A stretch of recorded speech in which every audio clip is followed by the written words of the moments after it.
Magandang hapon mga ka-happy hour. Narito ang mga balita para sa MBC TV Network News Update 5 PM edition. Isinusulong na civilian military junta ng ilang individual, kabilang na ang ilang retiradong sundalo, tinabla ng AFP. Tinabla ng Armed Forces of the Philippines ang isinusulong na civilian military junta ng ilang individual, kabilang na ang mga retiradong miyembro ng Sandatahang Lakas. Tiit ng AFP, hindi sila patitinag sa anumang ingay politika at mananatili silang tapat sa saligang batas, watawat at sa sambayanag Pilipino. Magugunit ang ibinunyag ni Senator Panfilo Lacson na may ilang nag-aalok sa kanyang sumama sa civilian military junta bilang reset sa pamumuno sa pamahalaan, dahil na rin sa kaliwat kanang katiwalian na nag-ugat sa maanumalyang flood control projects.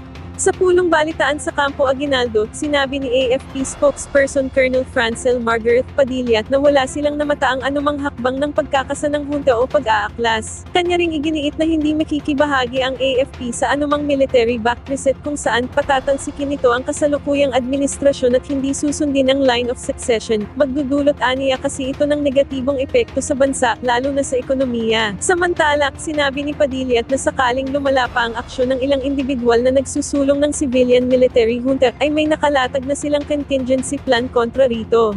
Ang aming leadership within the Armed Forces of the Philippines has gone through a series of coup d'etats before. They've seen how the negative effects of such will have implications sa ang magiging reset dito is yung bansa natin. So we lose tourism, we lose economic prosperity, walang mga nag-i-invest sa ating bansa. Hindi po gusto ng Sandatahang Lakas ng Pilipinas na mangyari ito. Thus, we will not be in any way involved sa ganyang mga klaseng usapin.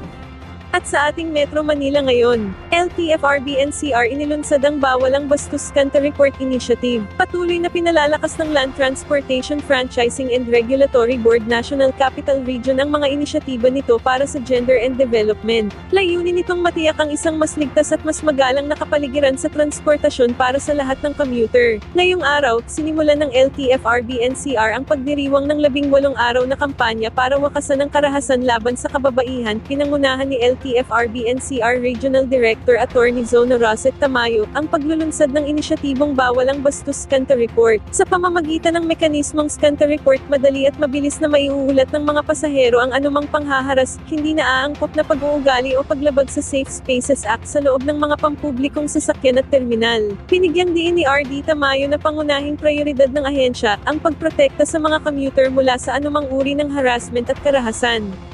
Ating alamin ang mga latest update mamayang alas 5:30 ng hapon sa programang Metro Manila Ngayon, Afternoon Edition. Bago tayo magtapos, narito na ang Christmas countdown ngayong araw ng Martes. 30 days na lang, Pasko na. At yan ang mga balita para sa MBC TV Network News Update 5 PM edition. Samahan ninyo kami bukas mula alas 9 ng umaga hanggang alas 5 ng hapon.